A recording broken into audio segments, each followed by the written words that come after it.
A very good day to you out there, and this is another interesting edition of Business and Economy, packaged to enlightening us on the effective management of projects for Nigeria and for all Nigerians. I am Ile Emeje. Effective management of capital projects is priority for many countries of the world. This is given adequate consideration because of its advantage to strengthening the general economy by expanding the growth and development agenda of such nations. In most cases, efficient monitoring and supervision is deployed to ensuring the workings of all plans and objectives, especially on infrastructural development for the well-being of citizens. In Nigeria over the years, capital projects have not recorded full implementation due to a lot of issues. Development experts say poor project management in Nigeria is characterized by several recurring issues, including, among others, inadequate funding, corruption, lack of technical expertise, and poor planning and execution. These challenges lead to project delays, cost overruns, and incomplete projects, particularly in the construction and infrastructural sector. Furthermore, environmental factors and security concerns can exacerbate these issues. Meanwhile, these experts urge for necessary actions to be taken quickly if national development is in view. And so today on your regular program, Business and Economy, Registrar General and Chief Executive Officer, Chartered Institute of Project Managers of Nigeria, CIPMN, Mr. Henry Mbadiwe is my guest, joining me after the business news to discuss on how to strengthen project management in Nigeria and the way forward. We'll be back in a moment. Equity investors from the floor of the Nigerian capital market transacted in a turnover of 2.6 billion stocks last week, worth 63 billion naira in 77,593 deals. On the advancers, Better Glass PLC, Champion Breweries, and Cavitin Group PLC were top with a gain of 46%, 42.08%, and 37.70%. However, Multiverse Mining and Exploration PLC led the laggards with a decline of 19.50%, followed by Union Dye Consult PLC and Nigerian Aviation Handling Company PLC, depreciating with 11.83% and 9.64%.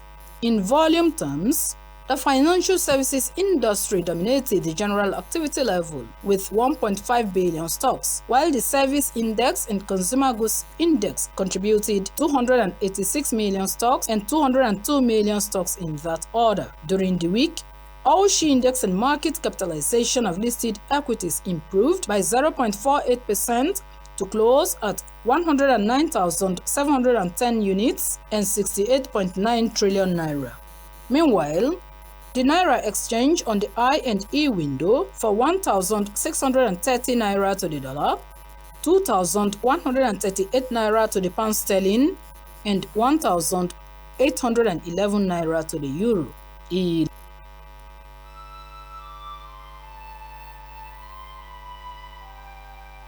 We are a nation blessed with people of diverse cultures, religions, languages, and opinions. It is ironic that we are now being ripped apart by our greatest strength, our diversity. We have allowed intolerance, insensitivity, bigotry, and nepotism to blind our vision of the greatness we can achieve working together as one. We may not have the same culture, nor religion, nor language, but we all belong to the same nation by the divine will of God. We did not choose to be Nigerians. Nigeria chose us. This nation is our divine heritage, and if we open our eyes, we would realize that what divides us pales in comparison to what unites us. And by the comparison and conciliation of our differences, we will grow until our differences disappear. Our unity cannot be willed by mere declarations, Nor do we get unity by ignoring the questions that beg for answers. We must celebrate our diversity and debate our differences without fracturing our unity.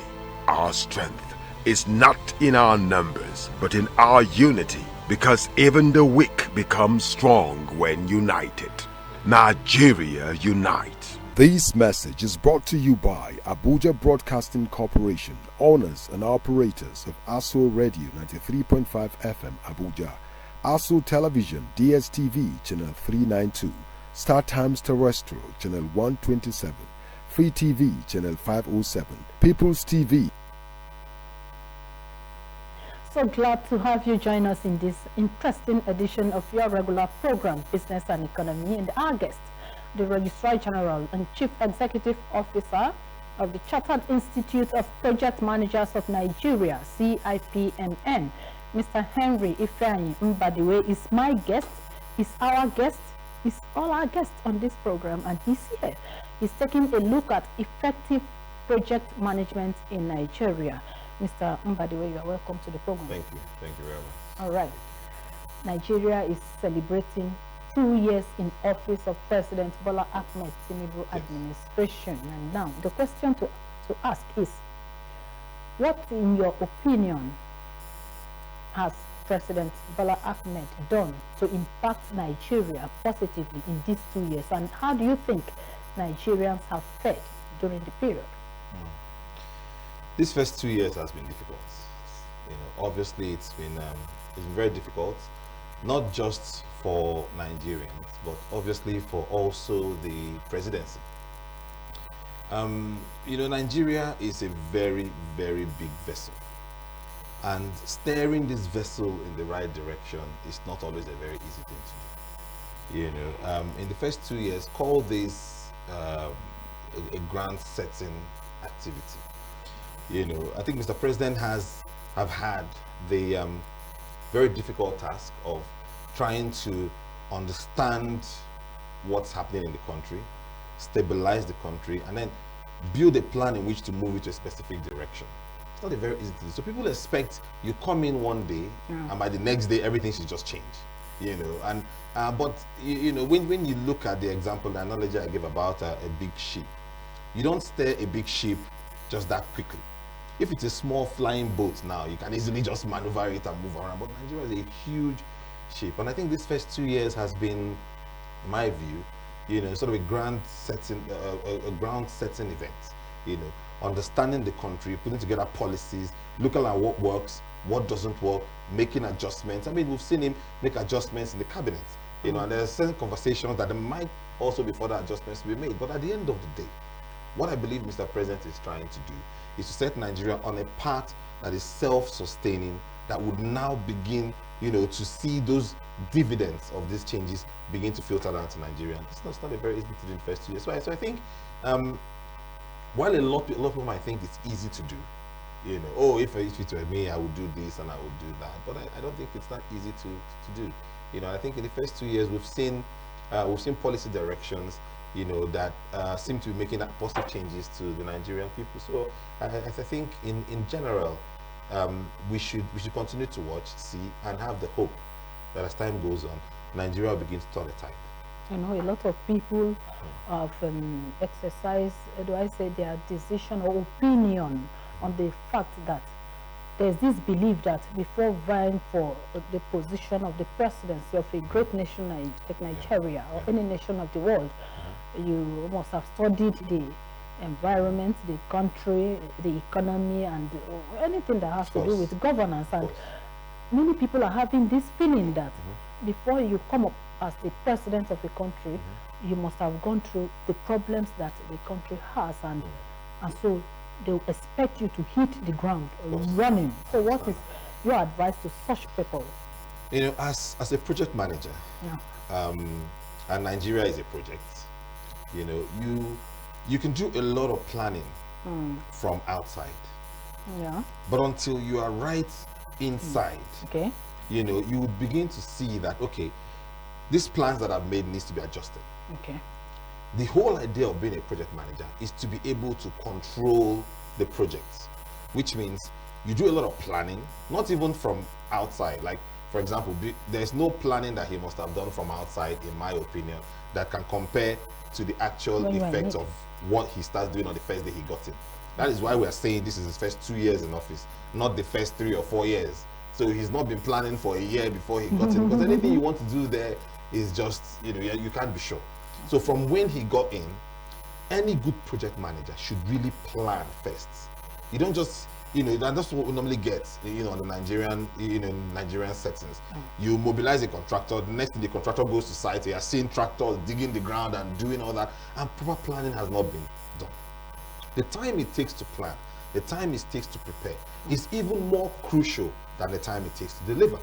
You know, so while some might think, oh, you must have known everything about this before going in, I say that's not possible. You know, so from the moment you get in, then you begin your planning.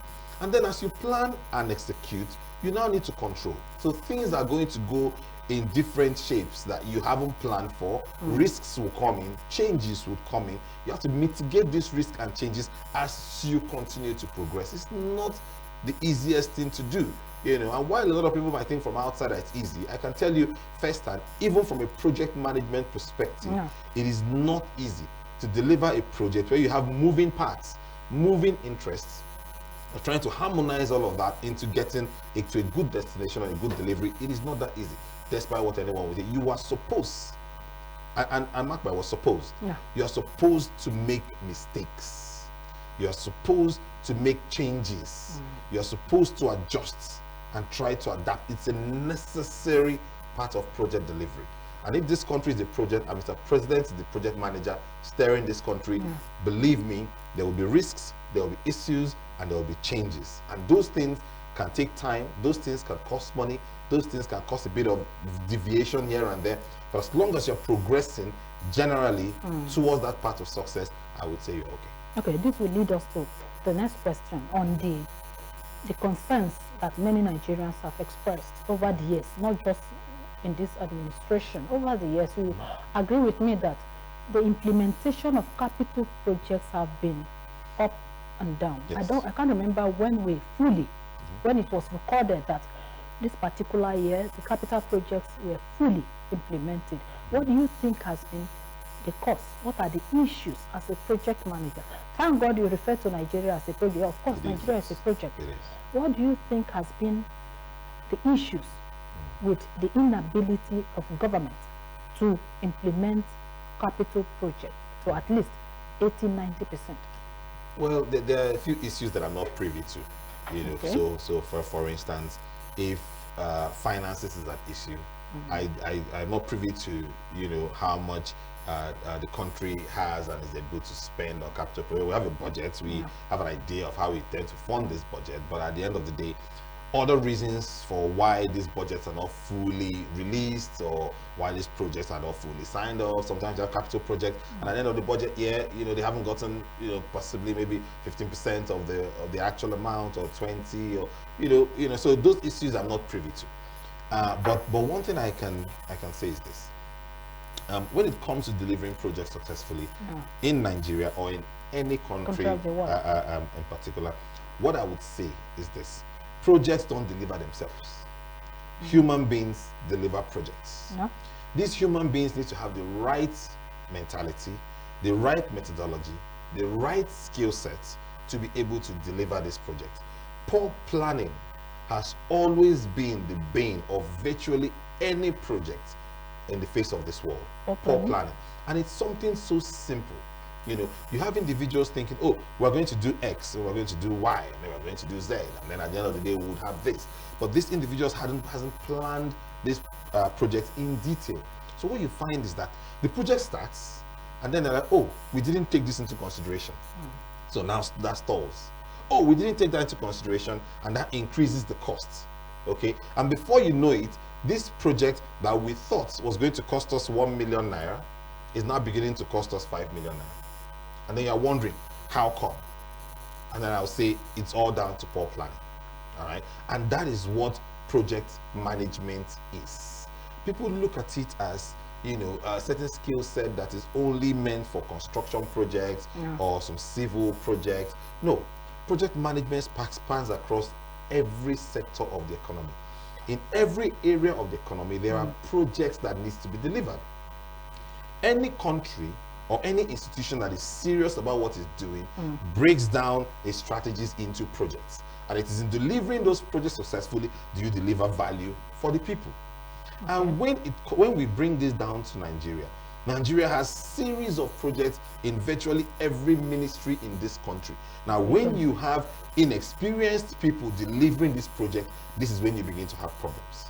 When you have individuals who are not qualified to deliver this project, this is when you begin to have problems. People plan on paper and they put it out so that budgets can be released.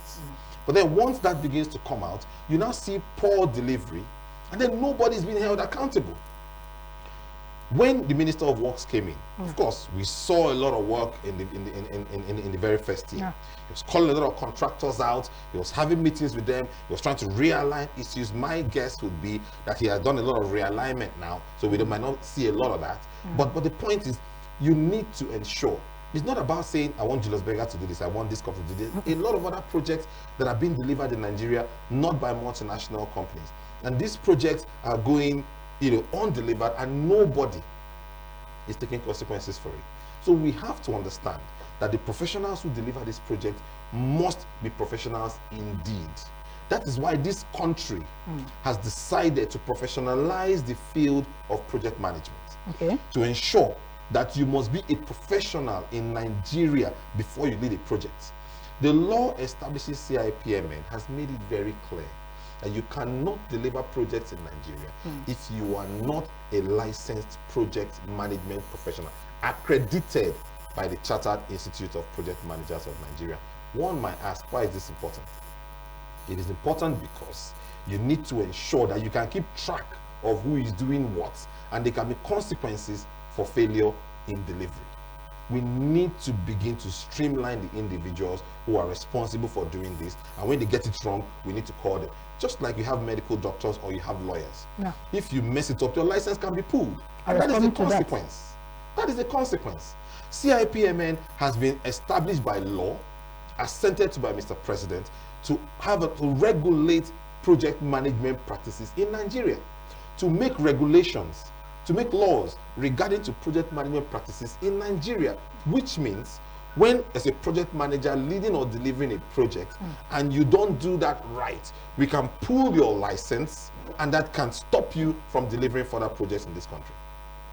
That is the consequence that I think will change things. I was coming to how we can mirror at your institute, and thank God you have explained some of your functions. But the other question is, how long has the institute been established in Nigeria? And if this institute is as functional as you have painted, how come we have some building collapse and some other projects delays in Nigeria? Okay, so the institute was established in 2018, assented to Mr. President in January 2018. And of course, in the first few years, we had teething issues trying to kick off. But my current tenure has just started about 2 years plus ago. And in that time, one thing that myself and the council has really focused on doing is try to set up the structure within the institute, try and come up with policies and how the institute is going to carry out its operations. You see, all of this, most of the buildings you are talking about, obviously they've been built over 2 years ago anyway, over 4 years ago before the institute was established. But it doesn't still mean that we have access to all of the projects that are being delivered at the moment. But what we are trying to do now is to begin to collate that information. So we are saying the law has said that project managers on project must be licensed. So now we are beginning to go around that sensitization period. Say, look, you need to come and license your project managers. We need to keep track of who is doing what. We need to keep track of who is leading what. These project managers must be licensed in accordance to the law.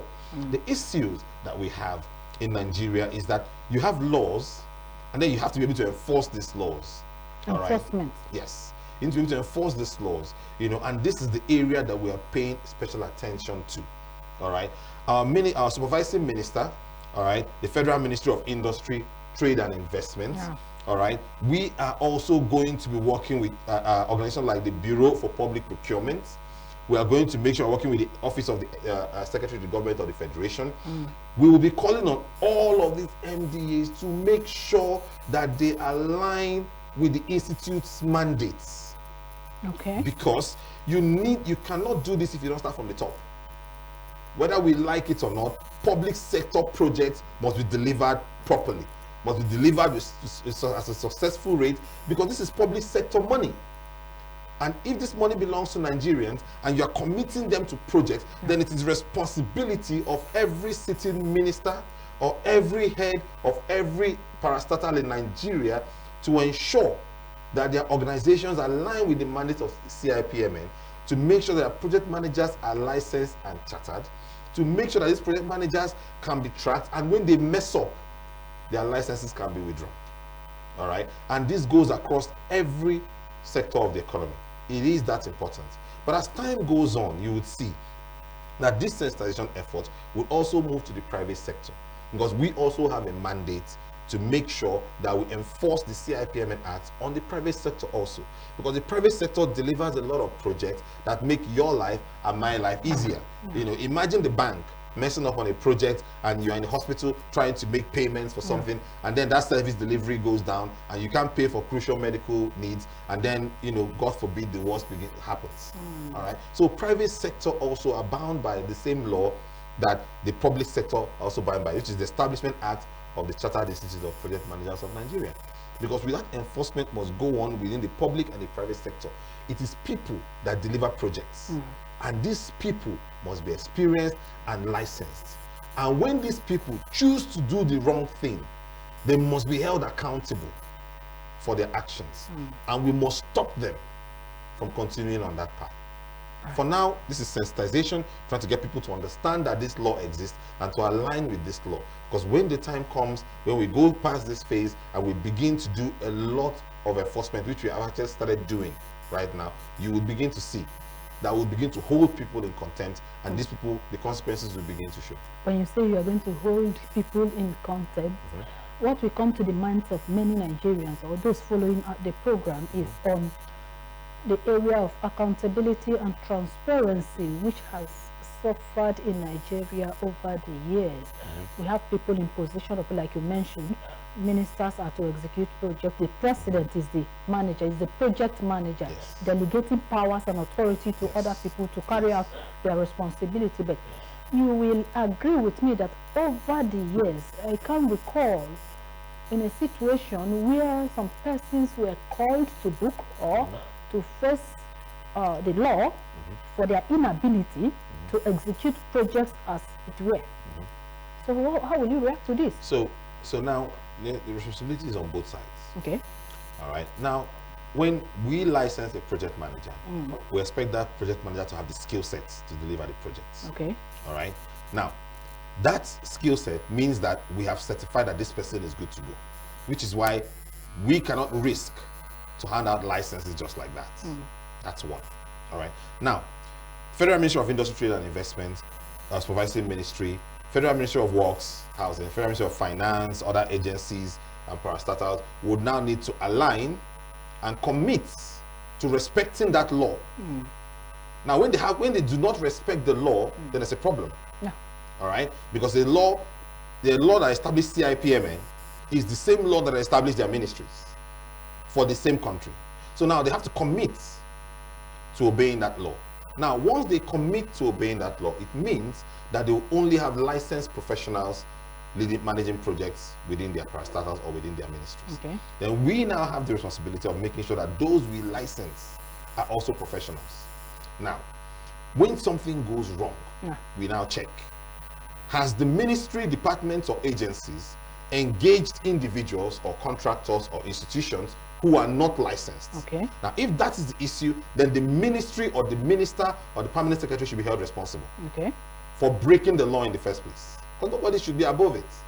Now, if at the end of the day we find out that they have in fact brought in licensed professionals in accordance to the law establishing CIPMN for project managers in Nigeria, and that person has not followed the principles that CIPMN has laid down that they are meant to follow for delivering projects effectively, and has done something wrong, then the onus is now on the institute to make sure that we remove or we delicense that individual, and that responsibility now comes on us.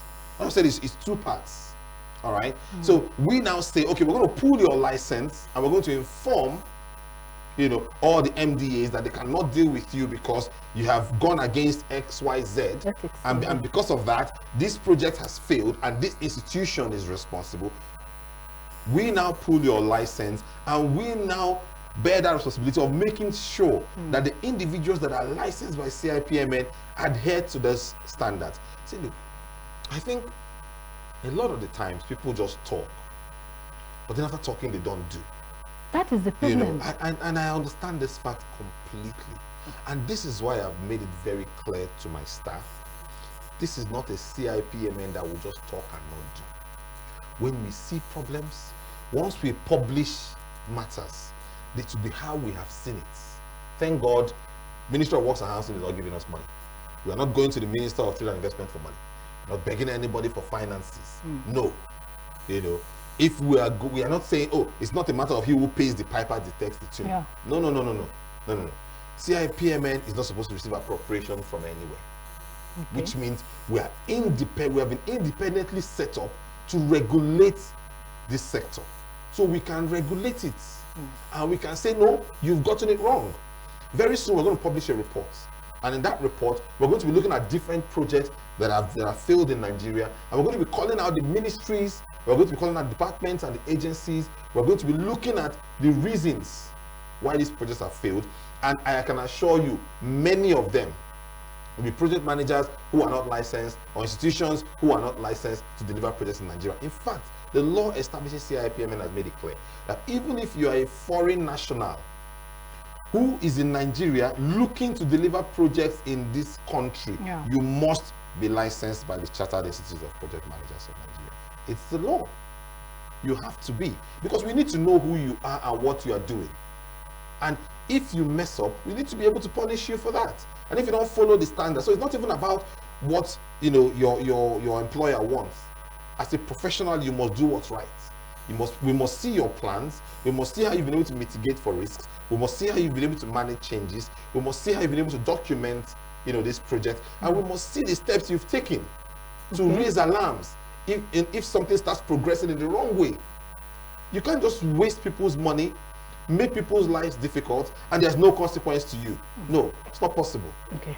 In Nigeria, we have all witnessed the fact that most of the time, good, robust policies are rolled out, but when it comes to implementation and enforcement, to taking action against those that are unable or inability to carry out the objectives as to where has been the problem, how prepared are you to achieve this objective, given the fact and the issues we have around sentiments, nepotism, religiosity, and all the issues that have divided some Nigerians? Yes, I understand. How are you going to realize all of this if you consider them or you put them? What institutional framework have you put in place to ensuring that all this does not come to play?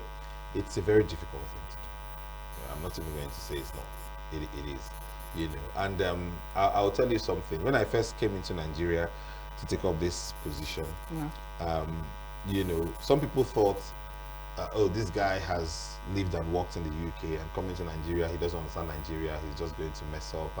And somebody used the word. They said, there was a very difficult situation I had to face. Somebody said, oh, you know, Nigeria must have happened to Henry.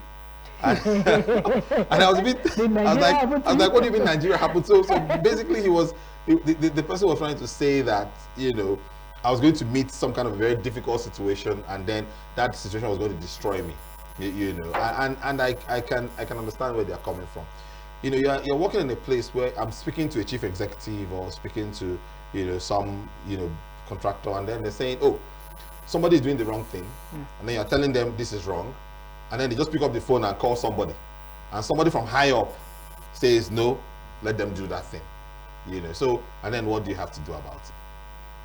I know Nigeria has these issues, but you see, one of the problems I've also noticed is that Nigeria, a lot of institutions are highly centralized. What I want to stop CIPMN from getting into is being highly centralized. I want to create policies that will stand on their own. An institution that survives after Henry is gone to somewhere else. An institution that will survive after any of my deputy registrars or anybody in the council has moved on to other opportunities. You have to create a framework that is nameless and faceless. Make that digital. You see, when somebody calls me and says, oh, Henry, I've just heard that you're about to blacklist XYZ, one of my contractors. You must not do that because because you know, I'm going to make sure agency gets into a difficult situation, or I'm going to make, or we're going to help you with funding, we're going to do this, so you have to do.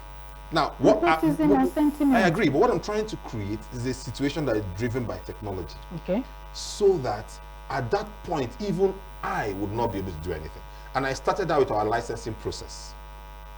Our licensing process forces you to take an exam, and forces you, the process you take in registering for that exam means that you cannot escape it, because the digital accesses and digital footprint it leaves behind, I can't even fake it even if I want to. I can't slot in somebody there. You have to go through the process. So this is what I want to do for every process within CIPM, and using technology to ensure that I cannot even manipulate it. So I tie my own hands, and the same thing goes for everybody within the institution. And you see that a technology-driven policy or centered policy ensures that no one person can manipulate the system.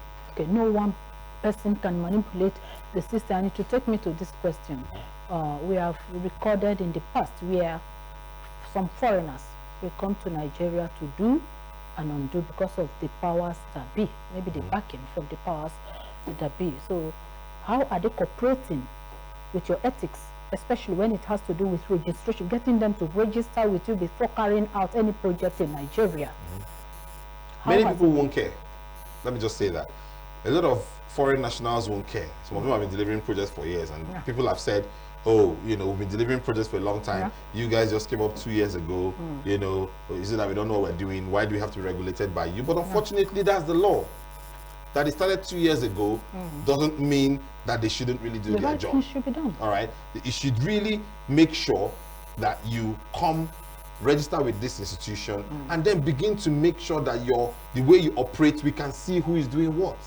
All right, now it's a very, again, I do not take away the difficulties of doing this in this country, but I have to make sure that my word are not just words that will be spoken and there will be no actions behind it. It's as simple as this.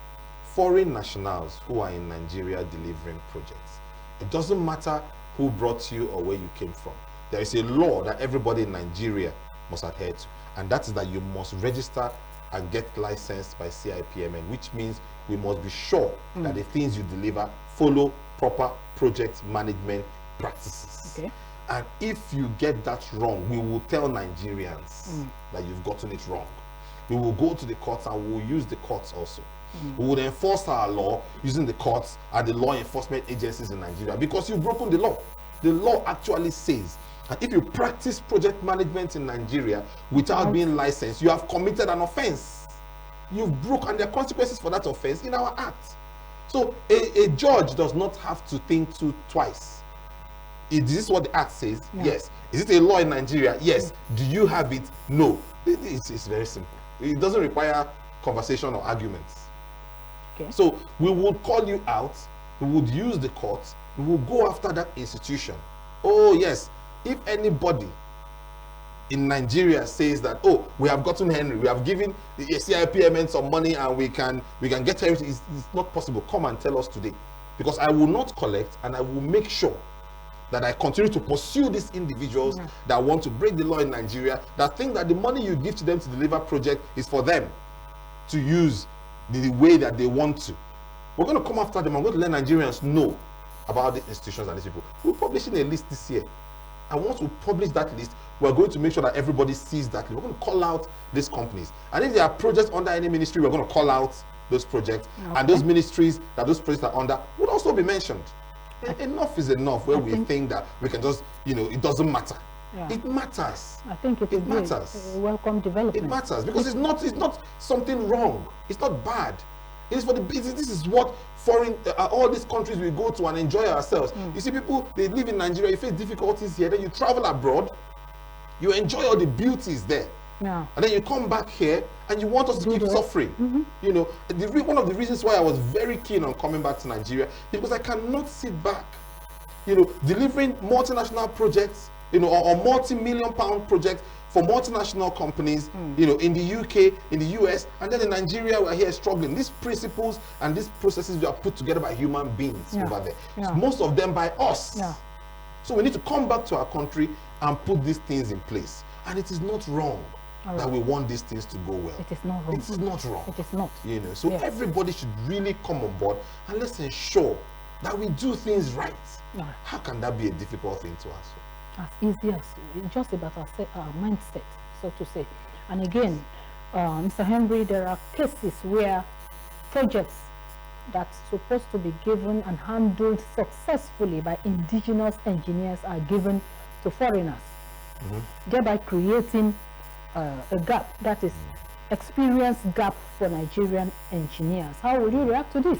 I think the president has sort of already started dealing with this already in the most recent act of declaration that he made. You know, and I think he has instructed the BPP that you cannot you cannot procure any projects anymore from overseas.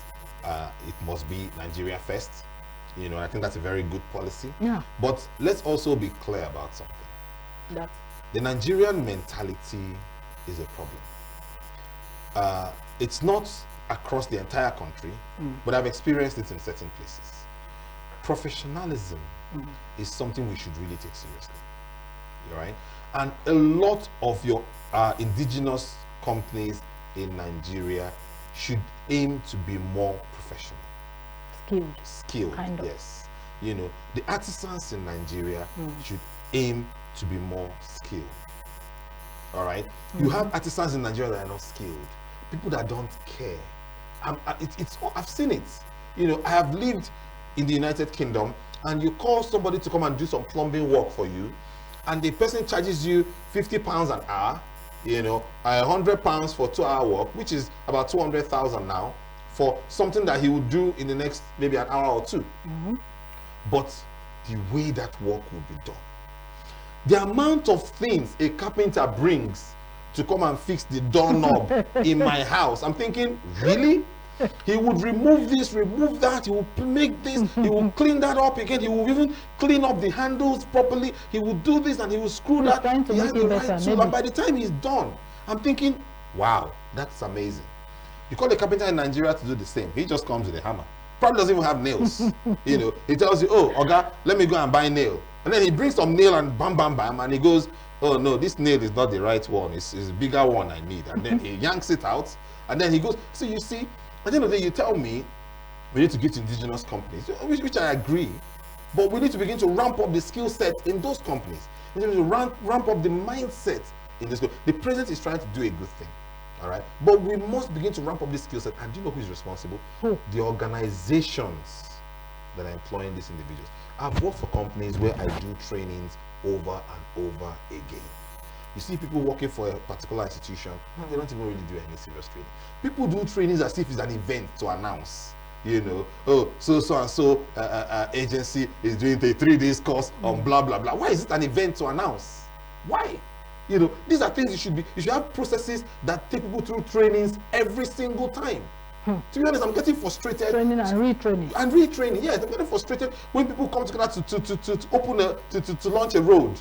And like, oh, just build this 2-kilometer road and then we are doing a ceremony and I'm thinking, I drive by the UK every day and they build such roads in the night and by the morning it's done and it's open. I don't even see the local MP coming to make noise about it.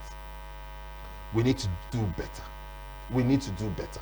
We need to upskill local individuals. We need to understand that it is your works that will speak for you. All right? Yeah. And we need to, and that's why I said in the beginning, it is people that do this. Yeah. So we need human capital development is important.